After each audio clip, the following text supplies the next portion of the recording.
Hey guys, how's it going? YBGGhost here, and welcome back to another episode of EFL Leicester's first season in the EFL. In the background, you can see the website once again, just like the last episode. If you want to apply for a manager's position for any of the teams, please get on that site and apply as soon as possible. We're looking for managers all the time. And speaking of managers, we're going to start off with a little bit of EFL news with two managerial changes. Aubameyang 17 has taken over Man City, and Zun has taken over Chelsea. We shall see how they do at the end of the episode. But there's the table as it was at the end of the last episode. And our first of the two games of today was against Tottenham. Tottenham, another team who had won both of their first two games.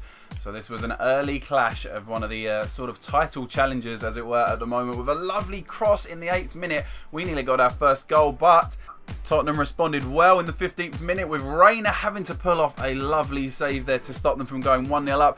I get a cut in here, and sadly my pass at the end of it is too short for Keno. His shot not as good as it could have been. Dibbs nearly gets on the end of it, but we still couldn't go 1-0 up. Law holding the ball up before playing it in to the debut man, ex-Big Daddy David here. He plays it through to me. I can't quite get on the end of it. I'm nearly getting Keno's way, but Keno makes the most of the fact that Tottenham do not have a goalkeeper at the moment. And another thing, their NE actually did end up lagging out halfway through this match. So you've got to feel sorry for them, to be honest, because who knows what could have happened. We don't know yet, though. It's only 1-0 to us. Now, guys, obviously, at the moment, you can see that I am up front with Keno because we are without YBG Bushy today, sadly. But he has assured me that he will be here for the next two games. But, as you see there, while I'm explaining that, Tottenham have scored. Reina's goalkeeper, for some reason, dived forward. He didn't really have a clue why.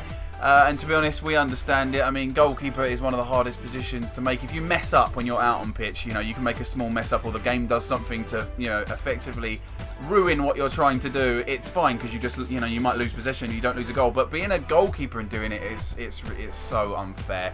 If the game messes you out of something, then you know you could end up losing goals. But Keno there narrowly missing there on with that low shot drilled to the far post. Dibbs gets played here, and very close again. So at halftime it does actually go in as 1-1, which is where you sort of expect both of these sort of, you know, up in the top of the league sides who've just won both of their games. So would we be able to do something better in this second half? Well, I get played the ball through here, and with the worst shot in the world, I managed to score.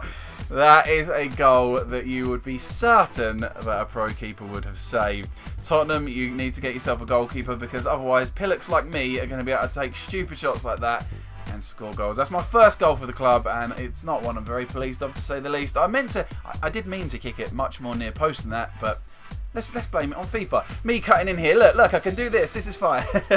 I play it into Dibbsy. Dibbsy takes one touch and smashes it in the bottom left-hand corner, and we get a lovely 2-goal cushion that we were looking for, and hopefully we're on our way to 9 points in 9.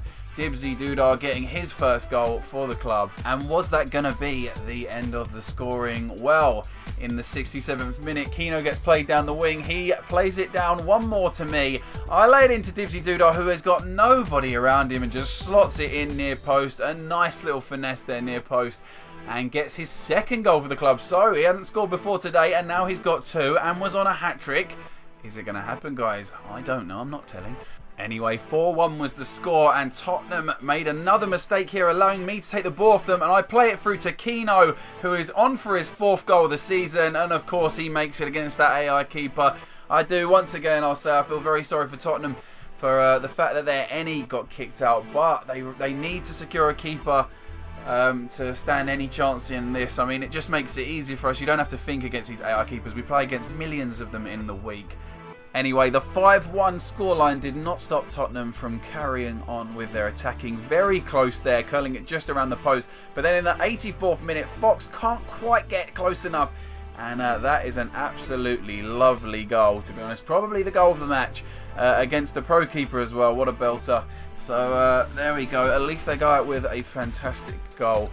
But surely 5-2 was enough for us to take all 3 points, and yes, it was. So there we go, 9 points out of 9. Now, guys, as you can see here in the first episode, I messed up by nearly forgetting to record the Chelsea game, and I am so sorry to you and Man United that I forgot to record the first half of this game. It's because I have to do the stats and I'm focusing all on that and talking to the team, I sometimes, I forget. I'm going to try not to do it anyway, but we missed their first goal.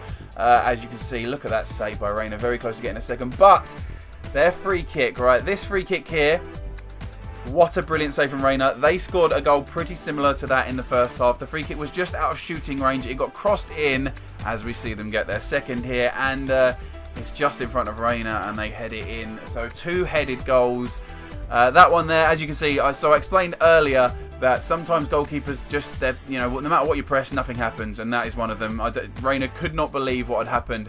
But take nothing away from Man United here. We have barely... Our highlights of this match are Reina saving, but that is it. They absolutely, they completely killed off all our attacks and played fantastically well. And there you go. As you can see, they take the 3 points there and we get our first loss. Very well played to Man United. But, guys, we can't be too annoyed. 3 wins out of 4 is still fantastic. That was the first team we came up against with, I say, more than about 6 players. And that shows that we're going to need to do a little bit more training, but we will, we'll be back. We'll be back, and we'll come back stronger than we were. But anyway, it's time to look at the league table at the end of this episode. Newcastle United have stolen top spot. Man United, who beat us, are now in second, overtaking us, who have dropped down to third place. West Ham also losing their first game today in fourth. Spurs in 5th now as well. So 4 teams there, as you can see, on 9 points. It is very close at the top, so it's still anyone's game. Manchester City, newly taken over, did manage to get their first win, but it was sadly a default win because Liverpool decided not to show up. So they are now the only team that are needing a new manager. They have to be replaced. The Chelsea manager also had to be replaced because he failed to even show up for his first game day, so that was absolutely fantastic. I take responsibility because I actually was the person that found him, but he has been replaced now, and hopefully everything should be back up to the full working order by tonight's games. But anyway, thank you very much for watching this episode, guys. If you did enjoy it, please leave a like and subscribe. But apart from that, I'll see you in the next one. Take care, guys. Bye bye.